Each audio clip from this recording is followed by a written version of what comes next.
I was born in a small town called Claremont, a unique place surrounded by the 5 Great Lakes, with most areas covered by dense woodlands. My home was on a hilltop, a 30-minute drive from the nearest town, and the nearest neighbor was 10 miles away. It was so quiet here that you could hardly hear any cars, but it was this silence that gave me an inexplicable fear of vehicles passing by late at night. In 1996, I was 13 years old.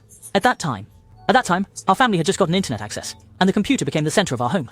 Dad installed glass sliding doors on the wall in the room with the computer, through which you could see the countryside scenery outside.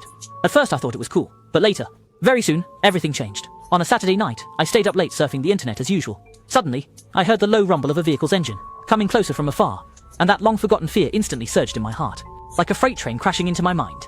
At 1 o'clock in the morning, a suspicious truck stopped on the small road near my house. Through the window, I saw a man jump down from the front passenger seat and quickly run over to the driver's side. Although it was far away, I could see that the man was much taller than the driver. He was wearing a puffy vest with a pair of narrow pants, wearing a trucker hat. He roughly dragged the driver out of the cab, seeming to give an order. The driver appeared very nervous, even somewhat hesitant. The passenger handed him a shovel, pointing to a spot by the roadside. The driver began to dig frantically, his movements hurried and flustered. After a few minutes of digging, the passenger dragged something out from the back of the truck. It was a closed sleeping bag, seemingly containing a body. They threw the sleeping bag into the shallow hole they had just dug and hastily covered it up, covered the soil, and then drove away. The whole process took less than 10 minutes, but for me, it felt like a long nightmare.